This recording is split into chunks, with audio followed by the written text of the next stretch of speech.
When the RMS Titanic sank on the 15th of April 1912, claiming over 1,500 lives, she took with her the pride and dreams of a city.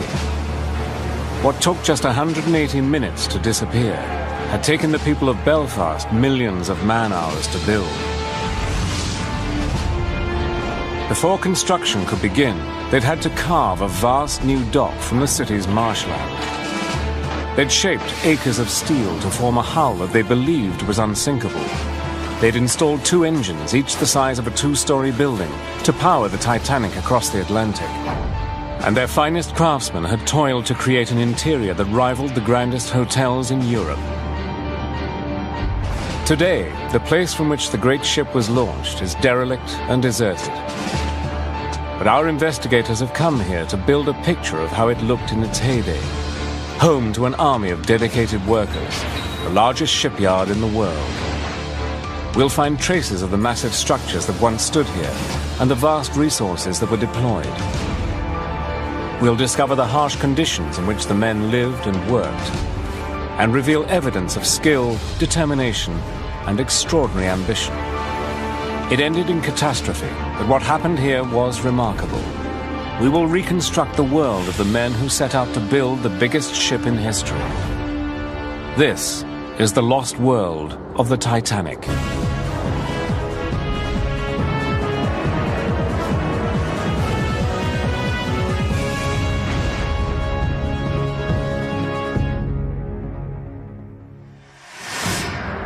The Titanic was built here in the Harland and Wolff shipyard in Belfast, Northern Ireland. At the time, Belfast was one of the busiest ports in the world, handling goods from across the British Empire. But the port of Belfast hadn't always looked like this.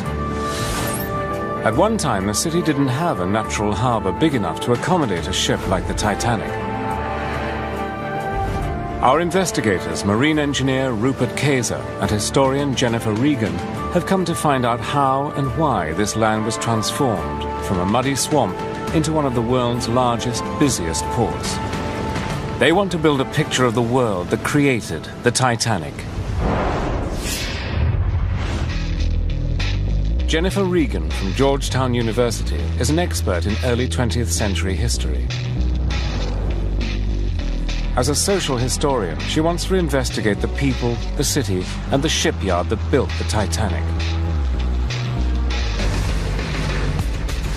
Jennifer begins here, in the now derelict former headquarters of Harland and Wolff, the company that built the ship. We all know that the sinking of the Titanic was probably the greatest maritime disaster of all history. But I'm interested in a different story about the Titanic, the lost world behind the Titanic. I've come to learn about the shipyards, the workers, and I want to know first, where did the idea come from? Why did Harland and Wolff, here in Belfast, decide to build the largest ship that man had ever seen? The early 20th century was a time of innovation and invention on land and sea. A new generation of steamships had begun a revolution in global travel. A company called the Cunard Line led the field with 2 super-fast vessels, the Mauretania and the Lusitania. Harland and Wolff's chairman, William Peary, was determined to challenge this supremacy. He planned the construction of 3 vast new vessels for the White Star Line. One of them would be called the Titanic. These ocean liners had to be built by hand, without any of the modern tools and technology that we take for granted today. As an expert in marine engineering, Rupert Kayser is fascinated by the question of how it was done. Off you go. On the 31st of May 1911, the Royal Mail ship Titanic was launched from this slipway. Now, it wasn't her technology that really set her apart, it was her immense scale. Now, what I'm interested in finding out is what were the feats of engineering and the challenges that had to be overcome in order to create the largest ship in the world. The scale of William Peary's ambition becomes clear when we look at the blueprints for the Titanic. His ship would be 883 feet long, 90 feet longer than Cunard's Lusitania and Mauretania. The Titanic could carry almost 3,500 passengers and crew. There would be 9 decks, and fully laden, she would weigh 67,000 tons. She would be the heaviest, tallest, grandest ship afloat. 5 years before she sailed, the design process began here in the Harland & Wolff drawing office. Hidden away in a storeroom, Jennifer discovers the original plans for the ship. What I'm looking at are these plans which date from the exact same time period as the Titanic. And they're beautiful, they're hand-drawn, and this is not actual paper, it's actually linen. And what I've realized is that every single detail on the Titanic was drawn up in this room, from the decks to the doorknobs. It would have been decided here. And this huge room would have been full of people working away, draftsmen and architects. A small army of designers was mobilized to work here. Jennifer meets Una Riley from the Belfast Titanic Society to discover how it all came about. Una, looking at this model of the ship, how did this happen? Why did they decide to build a ship on this scale, so big? It's basically all down to one man, William Perry. He was chairman of Harland & Wolff at that time. He was very keen to promote Belfast and to get work into Belfast in the shipyard. And at that time, the modern ship was the Cunarders, the Lusitania and the Mauretania, and they were built to race across the Atlantic to save time. Now, Perry decided, no, I'm not going to go for that market. Right. The Americas are opening up. There's immigrants want to go there. I'm going to build the biggest, most luxurious ships in the world to attract the millionaires, and we're going to fill the other spaces with immigrants. Perry's concept was that the Titanic would make money not only from the very rich, but also from large numbers of third-class passengers who were travelling to America to begin a new life. Most of the space was given over to the first and second class, but most of the people were actually down in the bowels of the ship in third class. This was to be the most prestigious shipbuilding project in history, completed in the world's largest shipyard. The creation of that shipyard was an engineering feat in itself. The city of Belfast grew from a small 17th century town on the River Lagan. The landscape has changed dramatically. To discover how, Rupert Kayser has come to meet local historian Stephen Cameron. Can you explain to us what this area would have looked like about 300 years ago? Yeah, I mean, really the way the river flowed down, this whole area would have been mud flats at the time. The river meandered very badly. It was a major problem for Belfast. Ships had to discharge cargoes outside really the confines of the river because it was so narrow and so shallow as well. So the Belfast Ballast Board decided that they would try and straighten the Lagan, and especially the bit just behind us here. The port authorities were proposing a mammoth undertaking. Rupert wants to find out exactly how they plan to transform acres of mudflats into a thriving deep-water harbour. He visits Jonathan King, historian of the Belfast Harbour Commissioners. Shipbuilding had started in Belfast in the 1790s. Jonathan is able to show Rupert the original plans for the harbour's development. It's hard to imagine, but the port actually starts here. River Farset used to flow down Belfast's High Street into the River Lagan, and that's where the first wharf was built back in 1613. Now back then, none of this land existed. So all this area here was sort of like mud flats at low tides? All mud flats, all sandbanks. I'm not much used to man or beast. Using Jonathan's maps as a starting point, we can see how dramatically the coastline has been altered. The harbour authorities cut a straight channel from the town to the sea. The mud and materials they dredged out were used to create all of this land. The Titanic would be built on a 17-acre artificial island known as Queen's Island. What I find particularly amazing, and I think what a lot of people to this day find staggering, is that in the middle of the 19th century, how on earth could you have created such a huge area of industrial land without the use of the big machines we have today? Yeah, so it was a huge undertaking. You have to imagine men with spades in the mud, in the sleet, digging this out physically. It was back-breaking, dirty, hard work. But it was a wonderful benefit because it gave Belfast the land and the space it needed to become shipbuilders to the world. By 1909, Belfast City Harbour and dockyards covered a vast area. The workers believed that their shipyards were the best in the world. They were ready to begin building the Titanic. Unable to imagine the tragic end to which this enterprise was destined, they set about turning William Pirrie's dream into a reality. Our investigators are in Belfast, Northern Ireland, in search of the world that produced the Titanic. In the years before the ship's construction, a vast, deep harbour had been created to accommodate large ocean-going vessels. But nothing on the scale of the Titanic had ever been built there.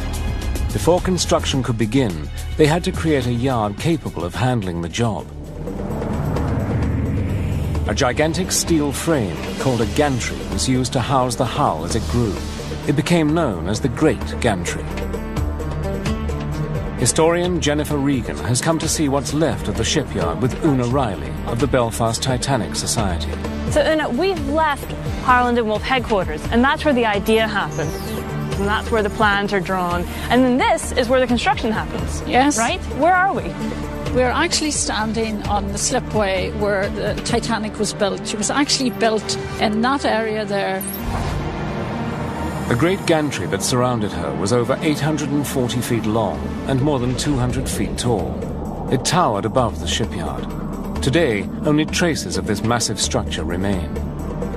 And you can see the stumps of the gantries over here. These metal bits sticking out here. These metal bits. Now, and they would have risen hundreds of feet in the air. So this area we're standing on right now, which is it's kind of a wasteland in a way. It is. This would have been all structures, and this would have been hundreds of people. Yes, I mean, this would have been an anthill of activity. There would have been men scurrying about on top of these huge big gantries, working cranes, riveting. So this would have been an incredibly noisy, dangerous area.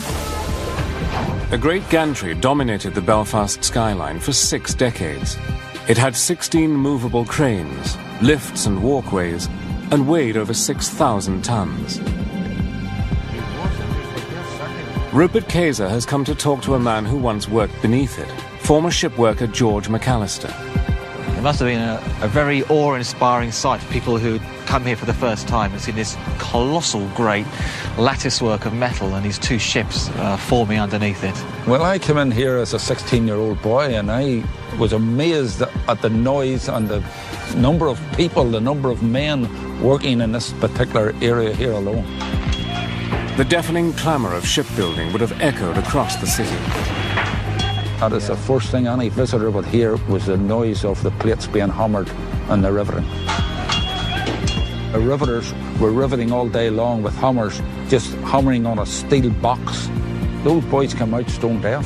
There's no doubt they came out stone deaf. They had no ear protection or no ear like protections, no safety boots, safety toe cap boots, no gloves, no helmet, nothing whatsoever. Shipbuilding was the city's main industry. The majority of the workforce came from the Protestant community of East Belfast. Jennifer and Una are exploring the network of streets that once housed the workers who built the Titanic. So Una, this is a typical street that the thousands of Harland and Wolff workers would have worked on, would have lived in. Yes, very much so. It's a typical terrace street, and the workmen would have lived in these houses. The terraced houses were heated by coal fires and lit by candlelight. They had no internal plumbing. Although each was comprised of only 4 rooms, they often housed large families. You would be surprised at how big of a family could be living in there. As many as 6 children, if not more. Wow. And there are thousands of people who are working for Harland and Wolff who are living on streets that are almost identical to this one. Yes, very much so. The construction of the Titanic and her sister ships created an unprecedented employment boom. As well as new houses, shops, schools, and churches were also built. Across the city, there was a flurry of building to accommodate the new ship workers and their families. Today, many of the houses have been renovated. but hidden among the streets are clues to what life was like 100 years ago. Una, looking at this photograph of Belfast in the early 1900s, the street we're standing on now has a lot of the original features. It has indeed. It has got the original cobbles, and not only that, but the lampposts. The lampposts are beautiful. Absolutely. They would have been the original gas lamps, and they're absolutely wonderful that they're still here. So this is very close to what a street would have looked like when Harland and Wolff was at its busiest. Yes, very much so. If you were to take away just these posts, taking the electricity and just have the lamppost, you could be standing on a street where Titanic workers were in practically every one of those houses. Excellent. Today, the shipyard is no longer Belfast's main employer. Other industries have taken over. But in the early 1900s, it dominated every aspect of the workers' lives. Walking around these streets of East Belfast, I come to appreciate that these workers always lived in the shadow of the shipyard. You could actually see Harland and Wolff from where they live. All the workers would have walked or taken the tram there together. They lived in very close quarters in these terrace houses. And it gives you a sense of the tight-knit community and how important the shipyard was in their lives. By 1910, Harland and Wolff were employing 15,000 workers to build the Titanic alongside her sister ship, the Olympic. They used traditional methods. First, the keel was laid. Then a frame was built on top of it. The frame was then clad in a steel shell.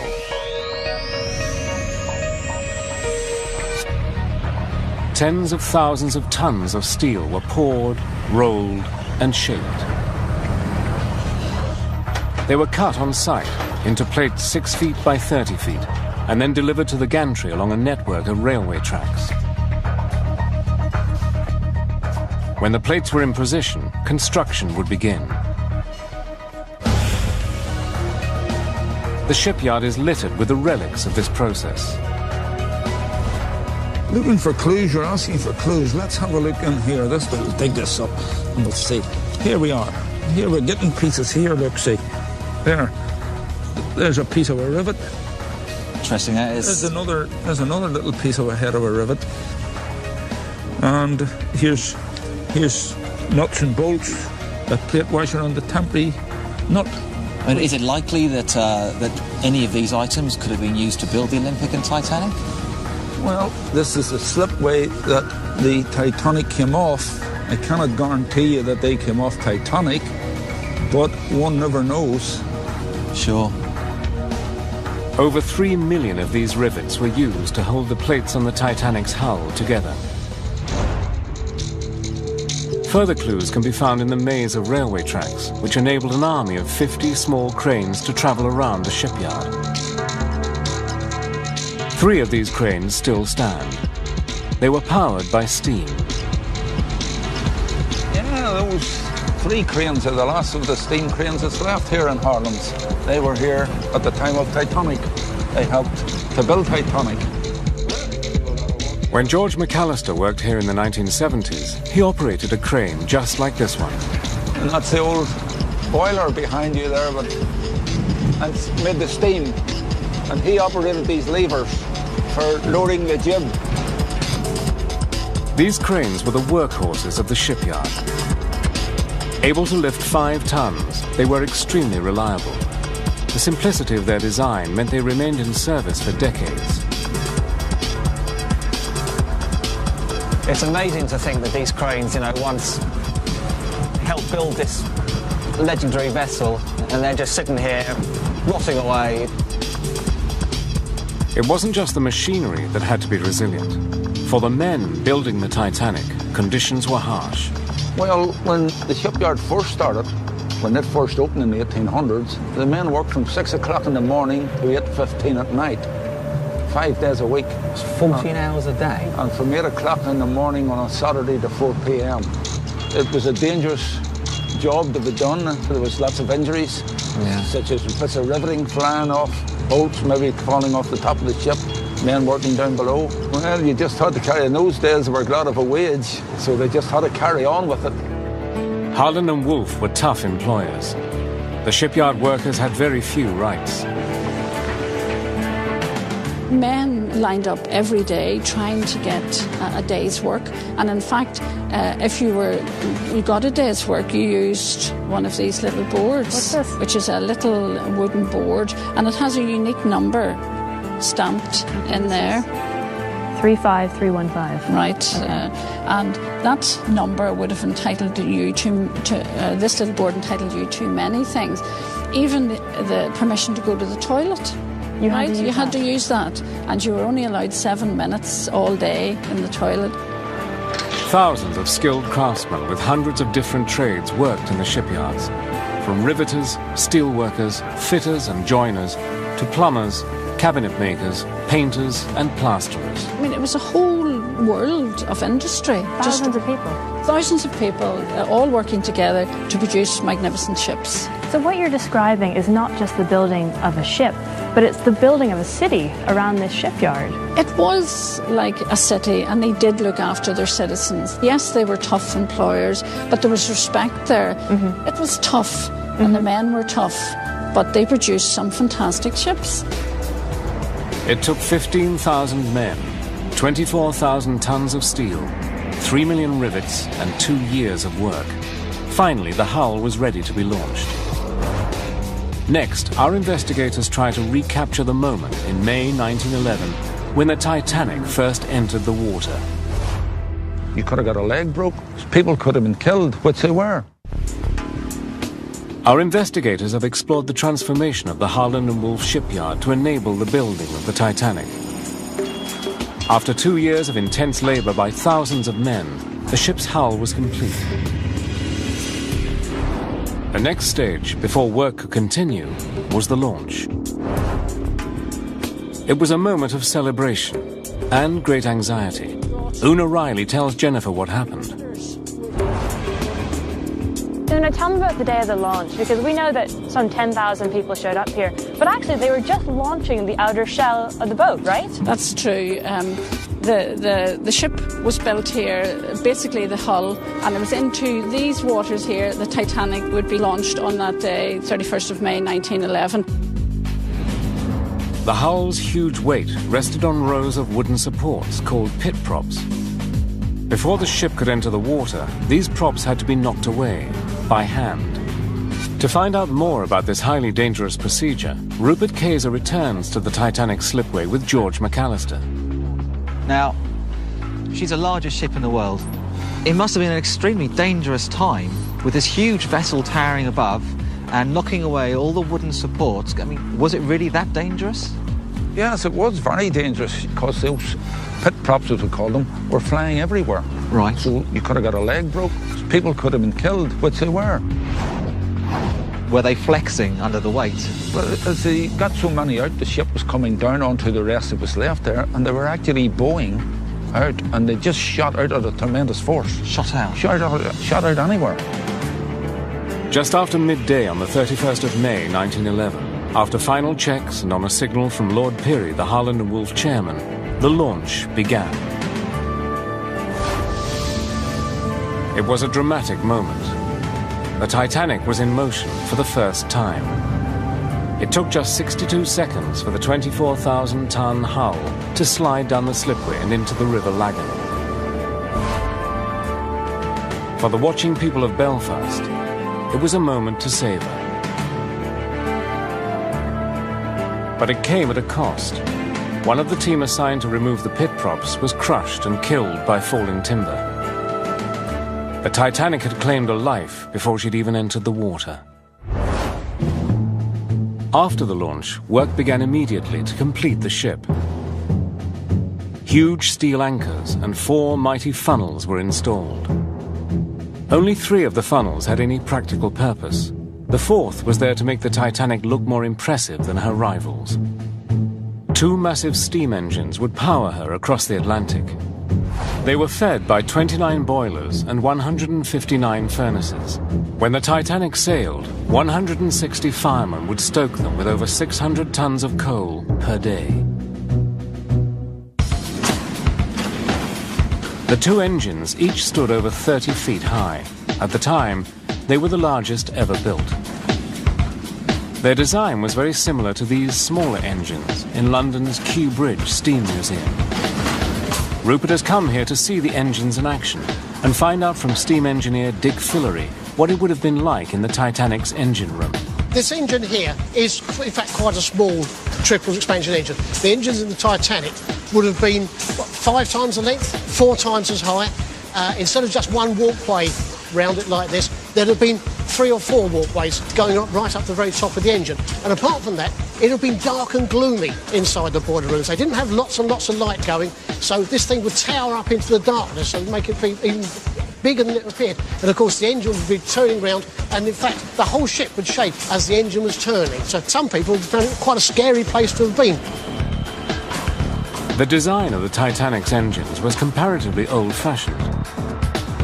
While the rival Cunard line had fitted its ships with turbines, the Titanic's designers put their faith in a traditional reciprocating design. So why was an engine of this type used to propel the Titanic?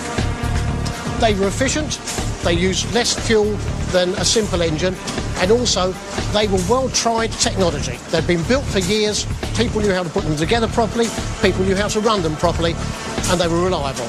And that was what a shipping company likes.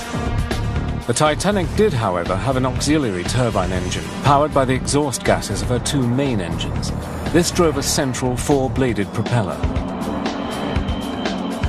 That's a little strange because at the time ships had either reciprocating engines or turbine engines. Yeah. Why the combination? If it's going for efficiency, one of the things you've got to do, once you get in the ship, you've got to carry your fuel with you. So the less fuel you can carry, the more passengers, cargo or whatever you can carry in a boat.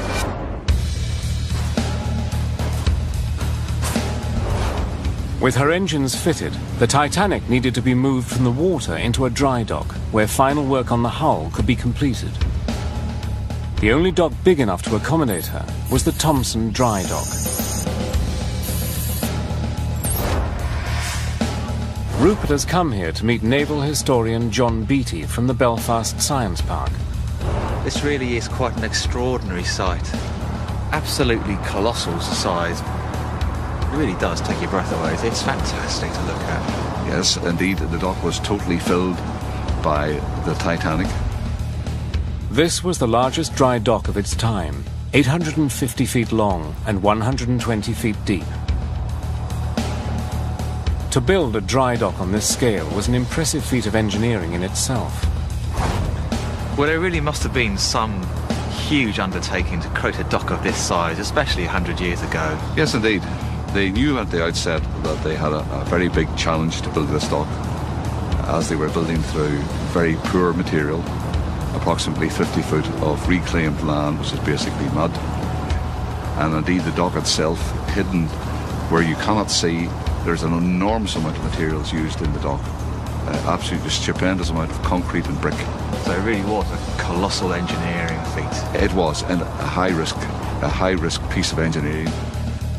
Construction of the dry dock was meant to take just 3.5 years, but it took twice that long. It was ready just in time for the Titanic. On the 3rd of February 1912, tugboats began the delicate process of maneuvering the Titanic safely into the Thompson dry dock. When she was inside, the gates were closed and engines from the nearby pump house began to drain the water out.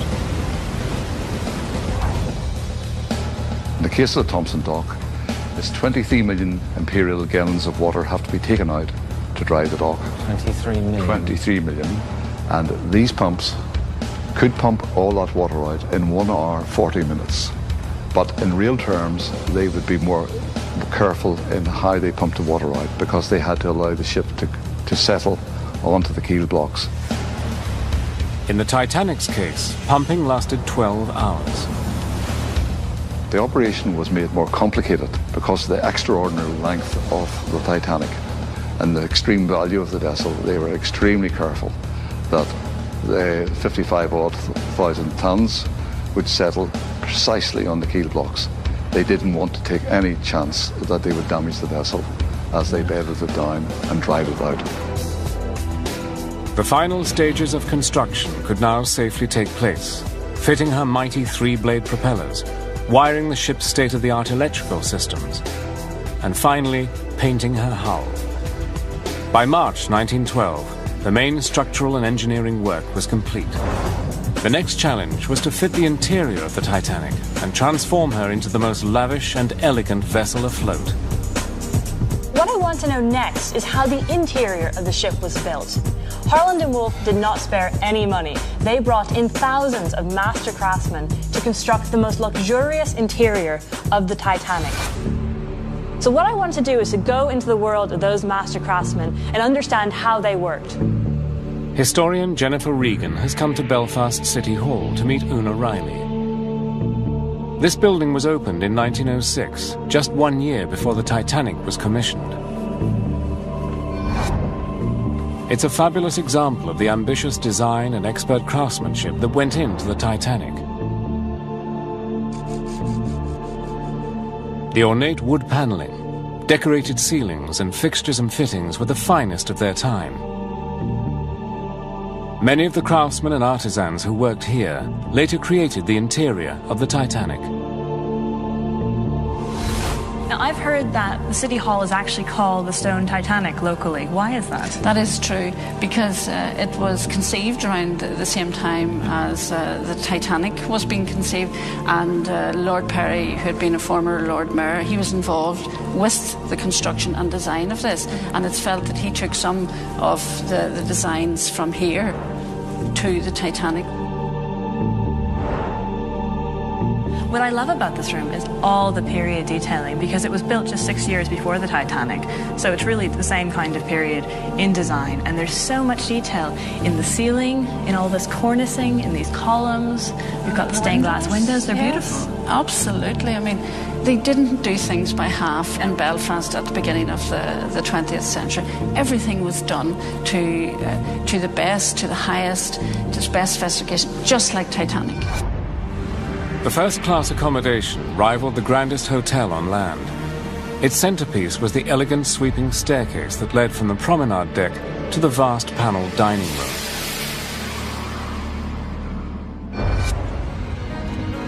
In order to recreate the sumptuous luxury of the Titanic's interior, Jennifer has travelled from Belfast to Northumberland.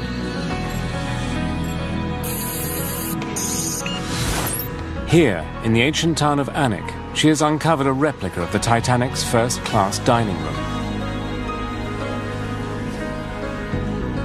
When the White Swan Hotel was refurbished in 1936, interior fittings and furnishings from the Titanic's sister ship, Olympic, were used. The Olympic's interiors were identical to those on the Titanic. The ships were designed and built by the same Belfast craftsmen. In the lobby of the hotel is the last remaining section of the grand staircase from the first-class saloon.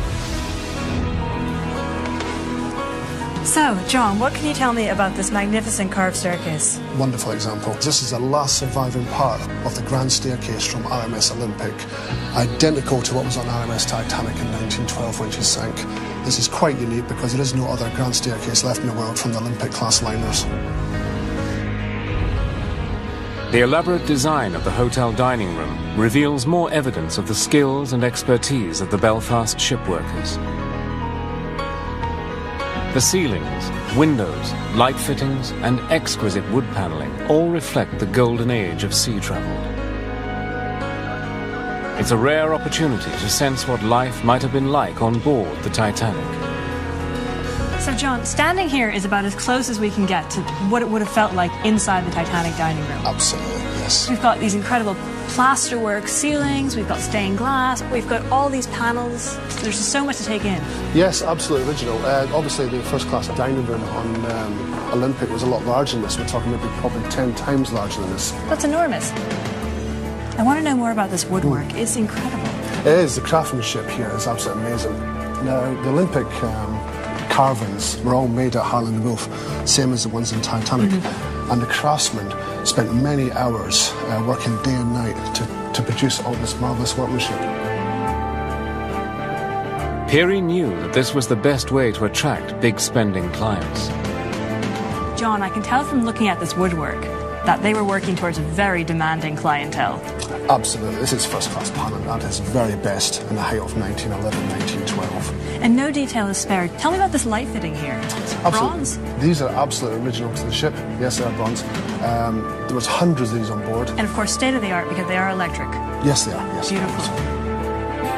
Every detail of the room was themed, a clue to its function. I'll bring this to your attention. We have some musical notes up here and symbols and a piece of paperwork all carved into the woodwork. That's a music book that's open? Yes, absolutely. And it's all hand-carved by those workmen in Harland and Wolff. That's incredible. That's and so tiny. the whole room is music-oriented. We have guitars. So it's a room that was used for entertainment? Very much so. So all these symbols of entertainment and enjoyment? Absolutely. This room, although apart from being used as a first-class dining room, was also used for dancing and for music. I mean, this really demonstrates to me the level of detail that went into this room. And it's absolutely staggering when you think about the number of people that would have had to have been working on a room like this to produce this level of detail. John has a unique collection of memorabilia and artifacts from both the Olympic and the Titanic. Again, these relics reveal an outstanding level of craftsmanship and dedication. When I see the level of detail that went into the interior of ships like the Titanic, it gives me a sense of actually the scale of the workforce that would have been involved in the interiors, the craftsmen, metalwork, the glassware, the china, every detail down to the door handles. And that really shows me how important the Titanic was for Belfast and how it helped build the city, which was buzzing with activity and master craftsmen. At 8 o'clock on the evening of the 2nd of April 1912, the Titanic left Belfast. She was bound for Southampton, where she collected provisions, crew and passengers for her maiden transatlantic voyage. On Wednesday the 10th of April 1912, when that voyage began, she sailed with the aspirations and ambitions of a generation. Just 5 days later, optimism was replaced by shock and grief as news broke that the Titanic, the greatest of all ships, was lost. On the 2nd of April 1912, the Titanic set sail from Belfast on the first stage of her maiden voyage. It had taken 4 years to realise Lord Pirrie's dream to build a new flagship for the White Star Line.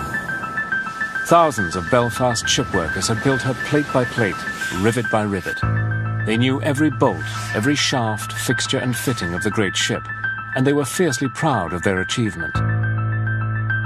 It was a magnificent piece of work by the shipyard men of those days to build the biggest moving thing in the world at that time. Yeah. Brilliant job. Actually, a brilliant job by the workmen.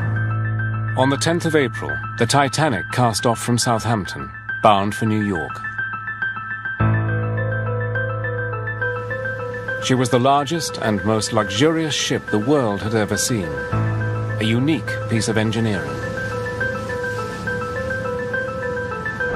More than 1,300 passengers and 885 crew were aboard. Among them was the chief designer of the Titanic, Thomas Andrews. He brought with him 9 key workers from the shipyard, known as the Guarantee Group. I mean, what was the Guarantee Group? The Guarantee Group were a very special group of men who would have gone on the maiden voyage of each ship, and they would have been the best that the yard had in the time. So they would have been hand-picked, and the competition to go on board the maiden voyage of any ship would have been highly fought over, and once you knew you were awarded it, your family and everything would have been very proud. So these men joined Thomas Andrews on board Titanic to deal with any little problems that came up.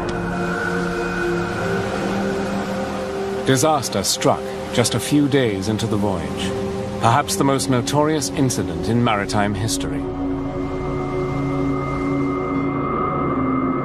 Late on the night of the 14th of April, a collision with an iceberg caused immediate and irreparable damage. The Titanic sank in just 3 hours. More than 1,500 people perished.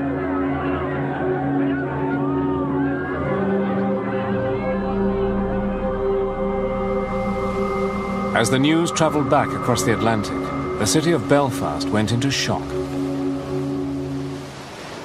So there were thousands of people who worked on this project. It took years. There was an incredible amount of skill that went into it. So For the people in Belfast and the people who worked on this ship especially, it must have been devastating when the ship went down.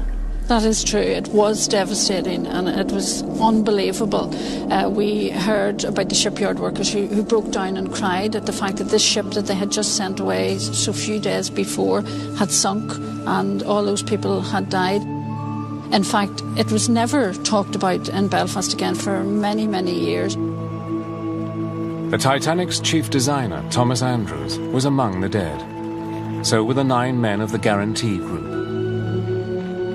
The shipyard was closed for a single day of mourning. But the impact of the loss ran much deeper. The golden age of the great transatlantic liners was over. It was felt by Belfast very, very much. In fact, all these things that we've been talking about, the biggest gantry, the biggest slipway, the biggest dry dock, they were never used again for the purpose for which they had been built. For Harland and Wolff, the sinking of the Titanic was the beginning of a decline.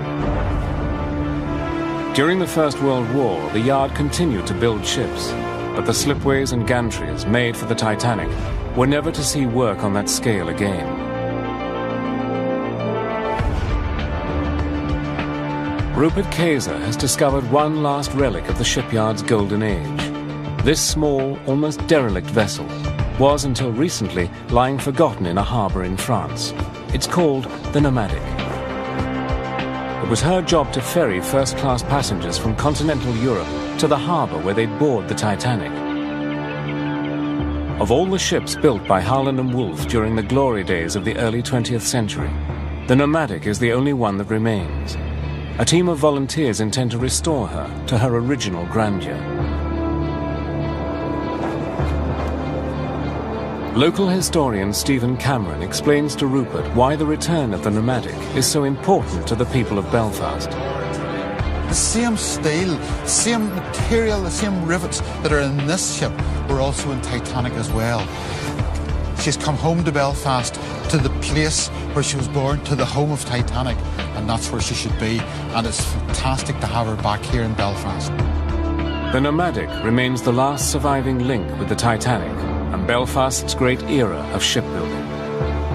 Nothing on the scale of the Titanic and her sister ships had ever been attempted before. It was the greatest engineering project of its time.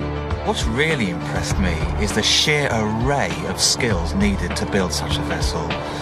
The parts needed to create Titanic, they range from some of the smallest ones like rivets, up to frames which were 80, 90 feet in length, plates that were 30 foot in length. All this amazing amount of material, all individually crafted, put together by hand to create the world's most luxurious ship.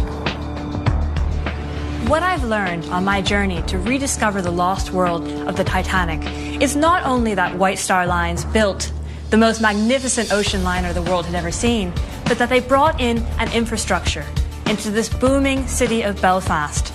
So not only did they build a huge shipyard, a community was being built as well around the shipyards, and that there were thousands of people, master craftsmen, shipyard workers, who were coming to this city to build this magnificent ship. Although it ended in disaster and tragedy, the story of the Titanic is also one of skill, dedication, and extraordinary achievement.